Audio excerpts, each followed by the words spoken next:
फर्क नहीं पड़ता।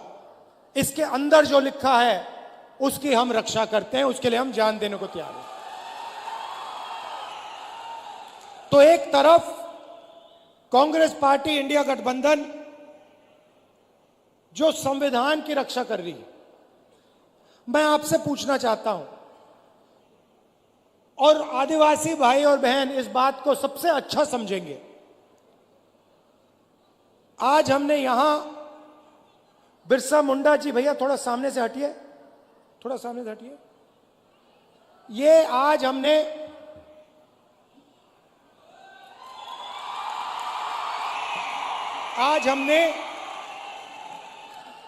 इनके सामने, बिरसा मुंडा जी के सामने हाथ जोड़े,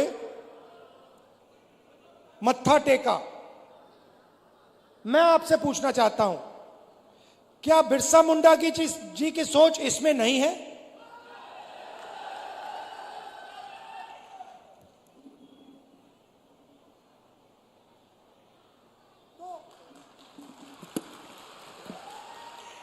तो नरेंद्र मोदी जी कहते हैं कि यह संविधान खाली है, खोखला है, इसमें कुछ नहीं है।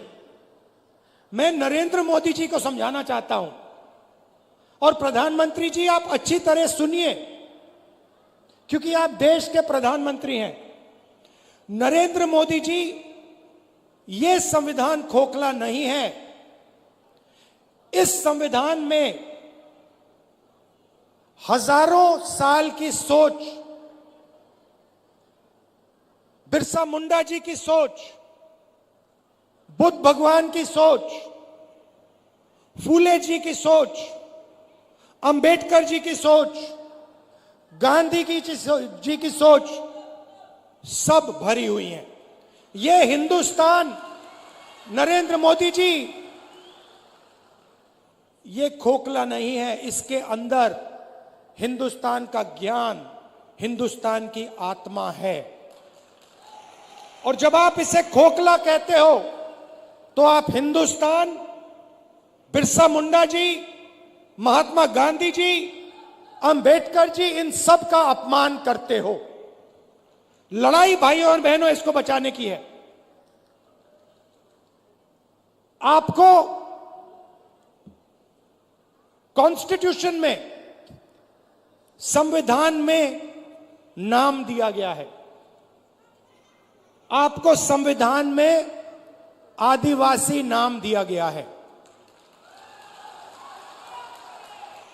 इस संविधान में आप कहीं भी पढ़ लो, इस संविधान में आपको वनवासी नहीं कहा जाता है, आपको आदिवासी कहा जाता है।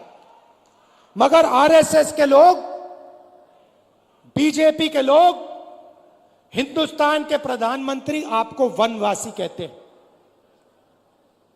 इन दो शब्दों में बहुत बड़ा फर्क है। आदिवासी का मतलब जो हिंदुस्तान के पहले मालिक थे। इस संविधान में बिरसा मुंडा जी ने जो त्याग किया, जो शहीद हुए, उनके शब्द हैं। इसीलिए संविधान में आपको आदिवासी नाम दिया गया है। आदिवासी नाम का मतलब समझिए। आदिवासी नाम का मतलब हिंदुस्तान के पहले निवासी, हिंदुस्तान के पहले मालिक। मतलब ये जो जल है, ये जो जंगल है, ये जो जमीन है, उसका पहला अधिकार आदिवासियों का है। ये बात, इसके लिए बिरसा मुंडा जी लड़े थे कि जमीन हमारी, जल हमारा, जंगल हमारा, और जल, जमीन और जंगल का फायदा हमें नहीं मिल रहा। इसीलिए शहीद हुए। वो अंग्रेजों से लड़े। आज वही सोच लेकर नरेंद्र मोदी, आरएसएस और बीजेपी घूम रही है। वो कहते हैं आप वनवासी हो। वनवासी का मतलब आप जंगल में रहते हो। वनवासी का मतलब आपको ना जल पर, ना जंगल पर, ना जमीन पर अधिकार होना चाहिए। वो आपसे अधिकार छीनते हैं। आपको कहते हैं आप वनवासी हो, और फिर पूरे देश में जंगल काटने का काम करते हैं, आपकी जमीन छीनने का काम करते हैं। पैसा कानून कौन लाया? जमीन अधिग्रहण बिल कौन लाया? न्यामगिरी में कौन लड़ा? कांग्रेस पार्टी लड़ी, इंडिया गठबंधन के लोग लड़े। जमीन अधिग्रहण बिल से आपकी जमीन की रक्षा, पेशा कानून से, ट्राइबल राइट्स एक्ट से जंगल, जल, जमीन का अधिकार आपको, यह काम हमने किए हैं। और जैसे ही बीजेपी की सरकार आती है, काम शुरू कर देते हैं। आपकी जमीन छीनते हैं, अरबपतियों को पकड़ा देते हैं, आपका जल ले जाते हैं, आपका जंगल ले जाते हैं, और आपको कहते हैं भैया आप वनवासी हो। मैं आपसे सवाल पूछना चाहता हूं, आप वनवासी हो, आस्ते आस्ते आस्ते आस्ते सब जंगल जा रहा है। 10, 15, 20 साल में हिंदुस्तान में बहुत कम जंगल बचेगा, तो फिर आप कहां के रहोगे? अगर जंगल ही नहीं रहा तो वनवासी कहां जाएंगे? आप दूसरे प्रदेशों में जाओगे, मजदूरी करोगे। वनवासी का मतलब आपके बच्चों को शिक्षा ना मिले। वनवासी का मतलब आपके बच्चे इंजीनियर, डॉक्टर, लॉयर ना बने, अपना बिजनेस ना चालू करें। वनवासी का मतलब आपके बच्चे पायलट ना बने। आदिवासी का मतलब आपके बच्चे इंजीनियर बने, डॉक्टर बने, लॉयर बने, आपके बच्चे बिजनेस चलाएं, सरकार चलाएं। यह है फर्क आदिवासी वनवासी में। अब दूसरी बात आपको बताना चाहता हूं, और इस बात को आप दिल में रखिए। हिंदुस्तान में आदिवासियों की 8% आबादी है। अगर आप 100 लोग चुनो तो 800 में से आदिवासी है। सही बात? तो मैंने पता लगाया, आबादी 8%, तो मैंने पता लगाया ठीक है भैया, अगर 8% आबादी है तो भागीदारी कितनी होनी चाहिए? अगर 8% आबादी तो कितनी भागीदारी? 8% होनी चाहिए। सही है गलत? सही है ना? बराबर है ना? अगर 100 में से 8 आप हो तो फिर भागीदारी भी होनी चाहिए 8 की। तो मैंने पता लगाया, मैंने कहा देखो भाई पता लगाते हैं। हिंदुस्तान की सरकार में आदिवासियों की कितनी भागीदारी है? 90 अफसर हिंदुस्तान की सरकार को चलाते हैं। 90 अफसर हिंदुस्तान की सरकार को चलाते हैं। जो आप जीएसटी का पैसा देते हो, रोज देते हो, वो पैसा दिल्ली की सरकार को जाता है, उसको 90 अफसर बांटते हैं। मैं आपसे पूछना चाहता हूं, अगर दिल्ली की सरकार 100 रुपए खर्च करती है तो उसमें से आदिवासी अफसर कितने रुपए का निर्णय लेते हैं? बताइए बताइए बताइए। शांत हो गए आप? यह आपको मालूम होना चाहिए, यह सच्चाई आपको मालूम होनी चाहिए। भाइयों और बहनों, अगर हिंदुस्तान की सरकार 100 रुपए खर्च करती है तो आदिवासी अफसर 10 पैसे का निर्णय लेते हैं। मतलब आपकी भागीदारी 100 में से 8%। आपकी आबादी 100 में से 8।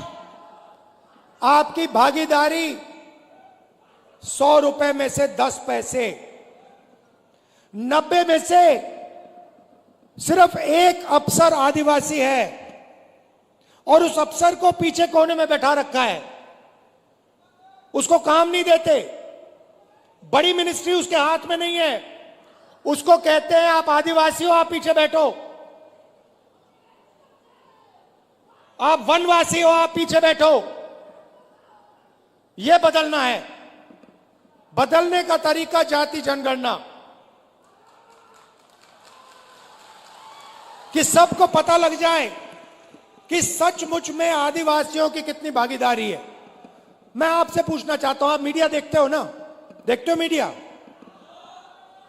ये बड़े बड़े टीवी वाले एंकर हैं, इसमें से मुझे एक आदिवासी का नाम बता दो। एक आदिवासी का नाम बता दो, एक दलित का नाम बता दो, एक पिछड़े वर्ग का नाम बता दो। नहीं मिलेगा। हिंदुस्तान की सबसे बड़ी कंपनियों में, अदानी की कंपनी में, अंबानी की कंपनी में, मुझे एक आदिवासी नाम बता दो। नहीं मिलेगा। मजदूरों की लिस्ट निकालो, मनरेगा की लिस्ट निकालो, आदिवासी उसमें भरे हुए हैं। ये इमारतें आप बनाते हो, सड़कें आप बनाते हो, खून पसीना आप देते हो, मगर हिंदुस्तान में आपको भागीदारी नहीं मिलती है। यह सच्चाई है। इस सच्चाई को स्वीकार करना ही पड़ेगा। और मेरा लक्ष्य है कि आदिवासियों को, दलितों को, पिछड़े वर्ग को हिंदुस्तान में भागीदारी मिले, हिंदुस्तान में पावर मिले, सरकारों में जगह मिले, बिजनेस में जगह मिले। यह फर्क है आदिवासी में, वनवासी में। महाराष्ट्र की थोड़ी सी बात करता हूं आपको। हमारी सरकार आएगी तो हम आपके लिए क्या करने जा रहे हैं। नरेंद्र मोदी जी ने 16 लाख करोड़ रुपया अरबपतियों को कर्जा माफ करके दिया है। 1 लाख करोड़ रुपए धारावी की जमीन नरेंद्र मोदी की सरकार, महाराष्ट्र की सरकार अदानी को पकड़ा रही है। 1 लाख करोड़ रुपए की जमीन दे रही है। आदिवासियों को क्या दिया? दलितों को क्या दिया? पिछड़ों को क्या दिया? किसानों को क्या दिया? मजदूरों को क्या दिया? महिलाओं को क्या दिया? कुछ नहीं। इसलिए हमने मन बना लिया, जितना पैसा नरेंद्र मोदी अरबपतियों को देगा, जितना कर्जा माफ हो उनका करेगा, हम आपका करेंगे।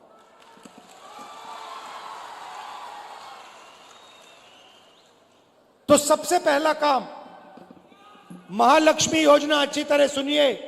ये आदिवासी बहनें जो आई हैं, आपके बैंक अकाउंट में हर महीने 1 तारीख को खटाखट 3,000 रुपए अंदर आप जगेंगी, बैंक अकाउंट में देखेंगी। और महाराष्ट्र की सरकार, कांग्रेस पार्टी की सरकार, इंडिया गठबंधन की सरकार ने सुबह ही आपके बैंक अकाउंट में 3,000 रुपए डाल दिए होंगे। उसके बाद आप कहेंगी चलो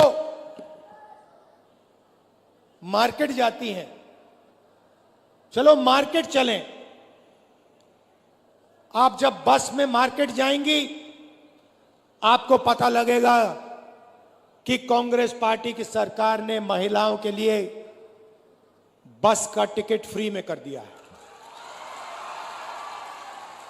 आप बैठेंगी, कोई आपसे पैसा नहीं मांगेगा, आप बिना पैसे दिए बैंक जाएंगी, 3,000 रुपए बैंक अकाउंट से निकालेंगी और वापस आ जाएंगी। और जब भी आपको बस की जरूरत पड़ेगी, महाराष्ट्र में आपको कहीं भी जाना हो, महाराष्ट्र की महिलाओं से 1 रुपया नहीं लिया जाएगा। अब किसान कहेंगे, राहुल जी आपने महिलाओं को 3,000 रुपए दे दिए, इंडिया गठबंधन की सरकार ने महिलाओं को 3,000 रुपए दे दिए, हर महीने जनवरी, फरवरी, मार्च महिलाओं के बैंक अकाउंट में आ जाता है, फ्री में बस में घूमती हैं, हमारा क्या होगा? सब किसान कहेंगे। मैं उनको कहना चाहता हूं, 3 लाख रुपए तक का कर्जा आपका माफ होगा। और जब आप धान, सोयाबीन, कपास बेचोगे तो आपको सही दाम, minimum support price Congress party की, इंडिया गठबंधन की सरकार देगी। जाति जनगणना की मैंने बात कर दी। हम महाराष्ट्र में जाति जनगणना कराएंगे और पता लगाएंगे कि आदिवासियों की कितनी भागीदारी है संस्थाओं में, सरकार में, ब्यूरोक्रेसी में। आदिवासी, दलित, पिछड़े वर्ग के कितने लोग हैं?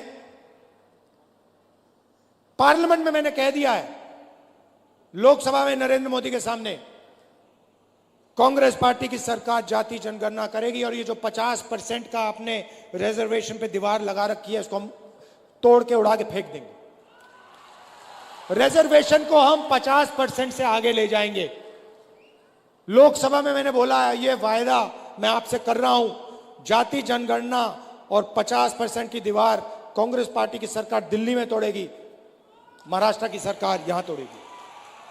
जाति जनगणना हम करके दिखाएंगे। सबसे ज्यादा कष्ट गरीबों को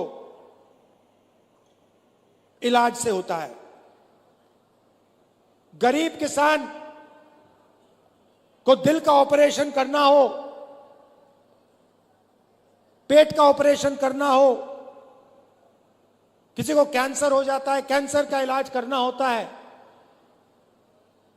तो गरीब किसान कर्ज में डूब जाता है, आत्महत्या कर लेता है। इसलिए आपकी नई सरकार, इंडिया गठबंधन की सरकार, महाराष्ट्र में सबको 25 लाख रुपए तक का बीमा देने जा रही है।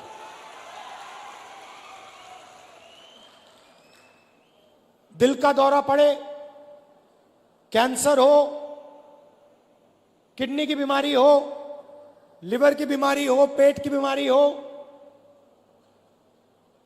आप अस्पताल जाओगे, 25 लाख रुपए तक का इलाज आप मुफ्त में करवाओगे। और युवाओं को, बेरोजगार युवाओं को 4,000 रुपए प्रति महीना, जब तक वो रोजगार पा लेंगे। और 2.5 लाख सरकारी रोजगार जो नरेंद्र मोदी और बीजेपी की सरकार, महाराष्ट्र की सरकार नहीं दे रही, वो हम आदिवासियों के, दलितों के, पिछड़ों के, गरीब जनरल कास्ट के लोगों के हवाले कर देंगे।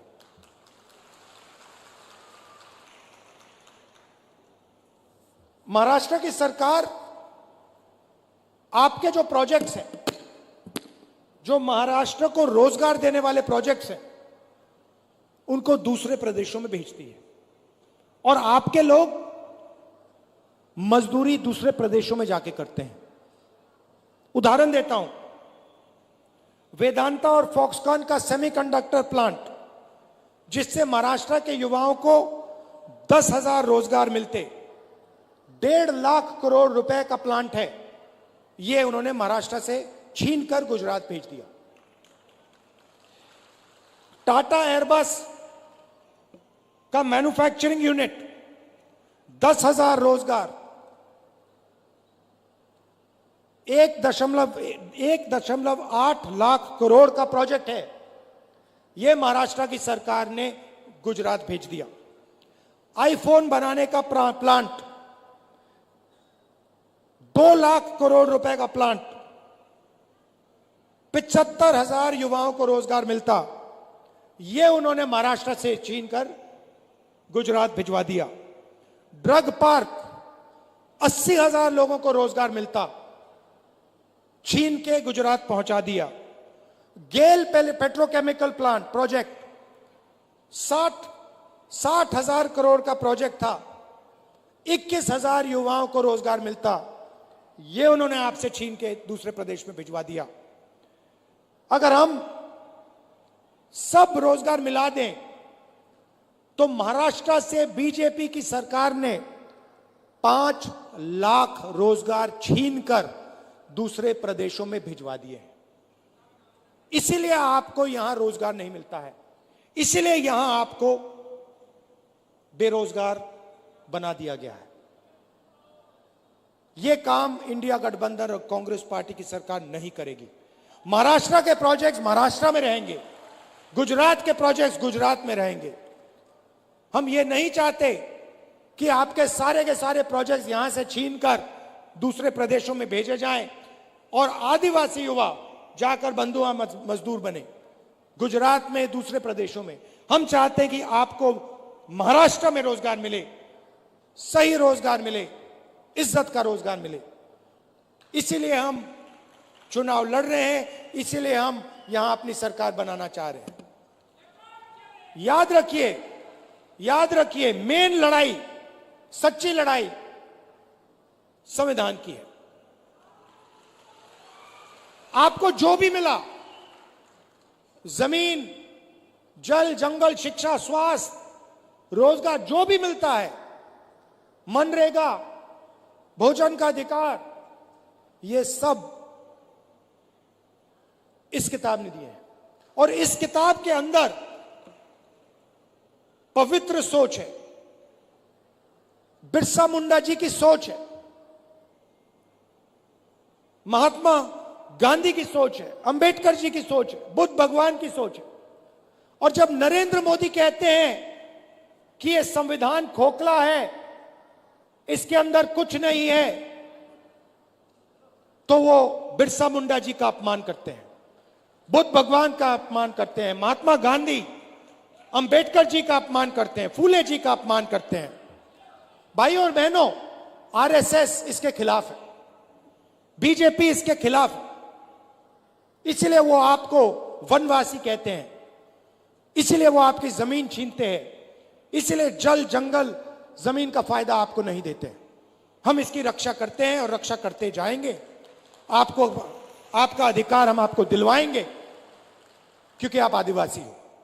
आप सबका मैं दिल से धन्यवाद करता हूं। दूर दूर से आप आए, कष्ट उठाया, आपने इतने प्यार से मेरी बात सुनी, इसके लिए मैं आपको दिल से धन्यवाद करता हूं। नमस्कार, जय हिंद। राहुल जी।